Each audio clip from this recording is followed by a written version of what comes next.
it's generally a good tip of what they're going to ask. It's going to have to do with, I bet you all can imagine, my blindness, that's right. And, you know, people are generally very good at tiptoeing around the issue until finally curiosity gets the better of them, and then it's time for a personal question. And I don't mind at all. As long as it's the question that comes after what's your name, I'm perfectly happy to talk about it. I really am. I'm happy to share that, I lost my vision when I was 21. It was a really tough transition, and that now I'm really grateful for the experience, for everything I've learned, and continue to learn from it.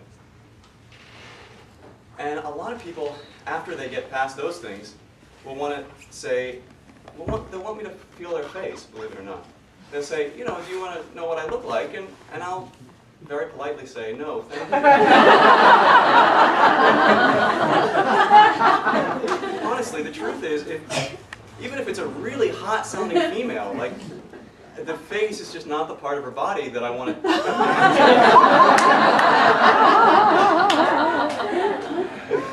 But after that, the next question, actually the most common question I get asked, which is what I'm going to talk about, is, have my other senses become heightened since I've become blind? And that's a question I have to regretfully respond no to. I really haven't noticed this. It's really interesting. And I finally sat down to do research. Because I'm thinking, when are these senses coming? When are my senses going to be heightened, right? But it's not happening. My wife says that my sense of smell is not nearly as good as hers, and my short-term memory is not either, especially when I have to do the dishes, All right, so I finally sat down to research this, and it turns out there's a lot of evidence that suggests that it happens. Scientists have found that non-visual parts of the brains of people who are blind are actually larger than those of a controlled group. Other evidence suggests that blind people are better at cueing in on non-visual cues about their environment. So for example, in a corridor with windows, blind people can tell by temperature changes where the windows are. They can hear the echo patterns in the room, in the corridor. And this all makes sense on an intuitive level, right? Because blind people are like humans. They're adaptable creatures, so why wouldn't they focus in on non-visual things? And I'm thinking, okay, great, but where the hell are my heightened senses, I've been blind for 8 years now, okay? And I still get lost all the time. Just the other day on the way back from the beach, I had to ask like 7 different people for directions. And if my guide dog weren't so cute, I don't think we ever would have made it back. But here's the upshot to all this. The upshot is, I can laugh about it. So, you might say that blindness has heightened my sense of humor. Another cool thing is that I'm a lot less hard on myself, and therefore on other people, than I think I used to be.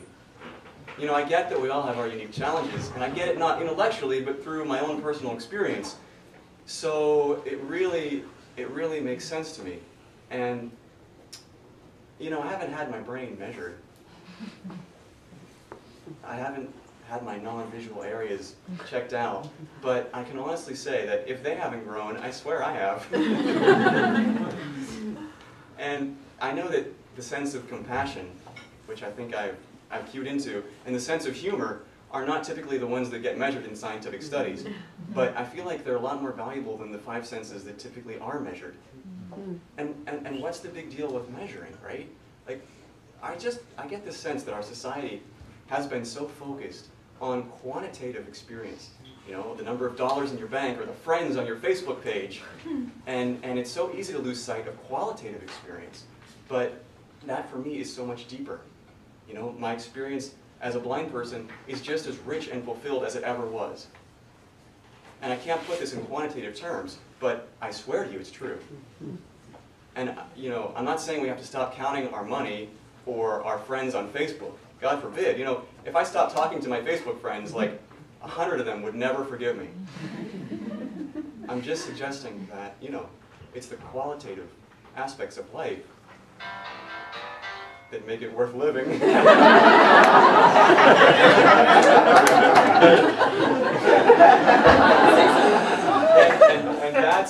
that's my quantitative time frame, suggesting that I'm out of time. No, you got a minute. I got a minute, okay. So I'm just going to stop here, leave a little bit of room, and invite you all to ask questions of a personal nature if you want. You know, it's fine. So, thank you.